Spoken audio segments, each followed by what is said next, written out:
大家好，我是丹妮，好久不见，你们过得好吗？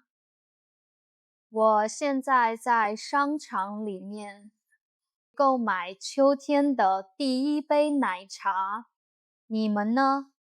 你们有喝到秋天的第一杯奶茶吗？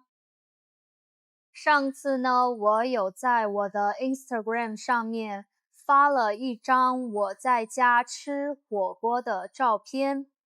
那有一些学生就来问我，老师，我也想吃火锅，但是呢，我不知道要买哪些食材，而且我也不知道它们的中文名字是什么。所以呢，我今天将要带你们去中超选购一下火锅食材，准备好了吗？我们一起去吧。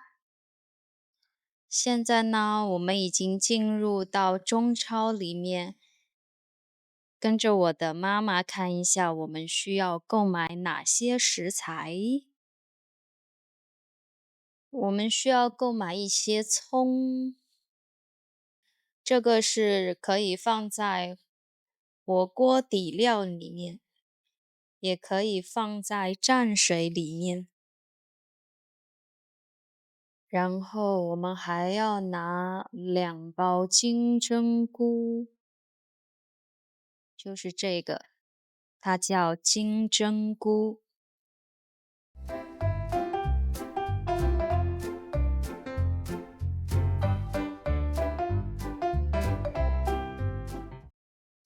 还有西红柿，西红柿放在火锅里面呢是可以提味儿的。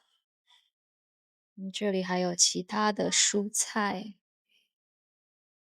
还有在火锅的清汤里面呢，你可以购买这个白菜，大白菜，放在清汤里面煮来吃，味道特别棒，特别好吃。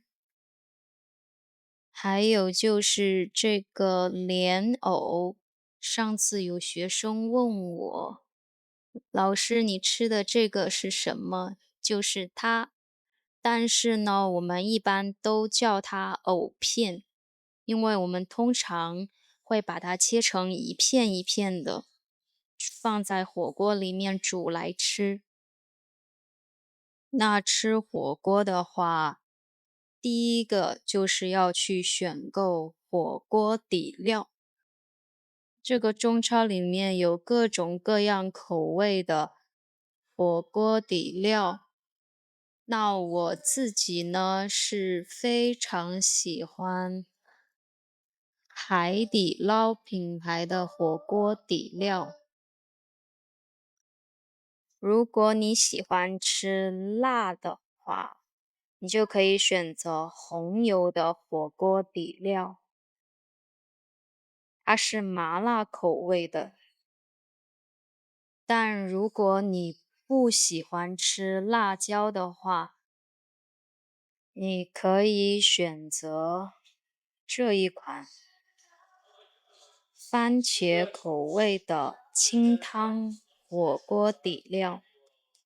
我一般是会吃鸳鸯锅，一半是麻辣口味的，一半是清汤口味的。清汤的话有很多选择，还有菌汤的火锅底料。那吃火锅的话，肯定少不了各种各样的丸子，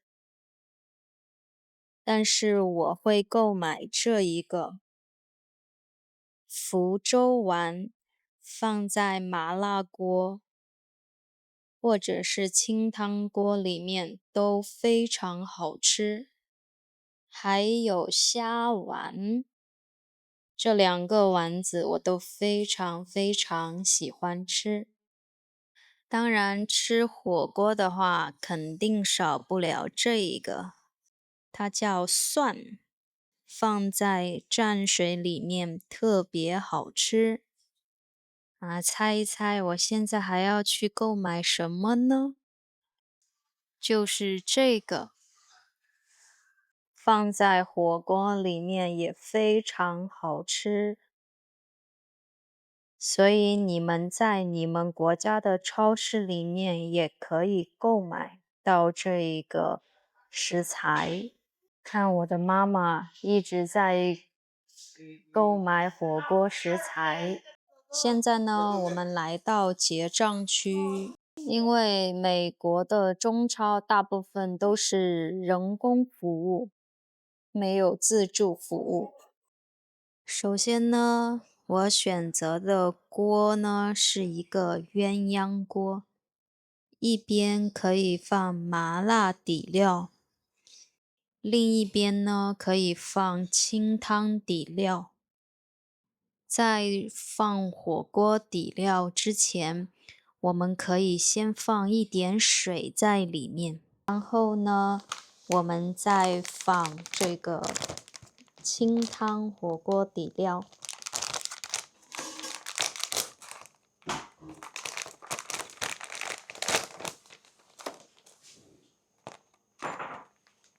打开的时候是这个样子的，用剪刀剪下去，可以把这个底料倒在鸳鸯锅的一边，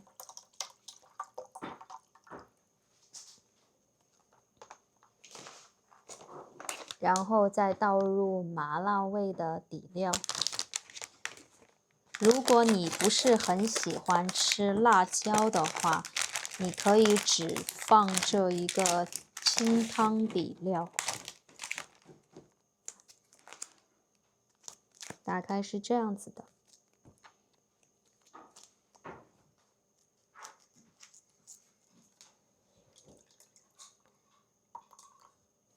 现在呢，这个火锅我们叫鸳鸯锅，一半是清汤，一半是红油。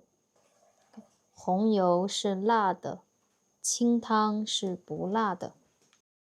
那火锅的话，就一定要提火锅蘸料，这里面放的有酱油、葱、盐，还有一点点的辣椒。现在呢，再等火锅底料烧开，才可以把菜放进去。你能看见这个汤，它在一点一点的沸腾。那我们来看一下，我都购买了哪些食材。这个呢叫鱼丸，我会放在辣锅里面。这个呢就是藕片，我会放在清汤里面。这个是豆芽，我既会放在红油锅里面，也会放在清汤锅里面。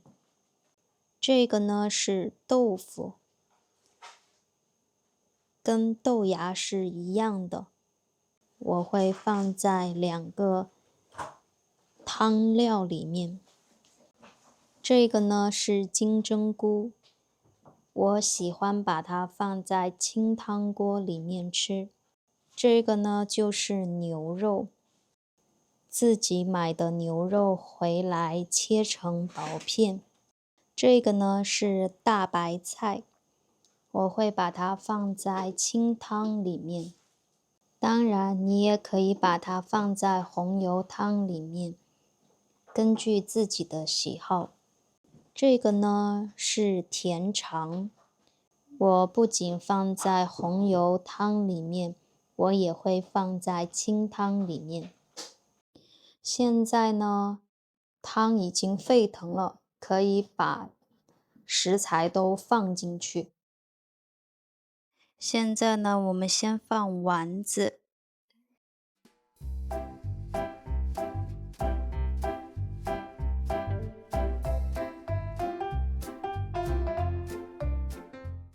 然后我们会放一点藕片在清汤锅里面。现在我们就给它一点时间，让它煮一下。现在你们可以看见汤已经沸腾了，差不多1到2分钟就可以开吃了。现在可以开动咯。那藕片煮出来以后就是这个样子，非常好吃，脆脆的。妈妈放点金针菇在清汤里面吧。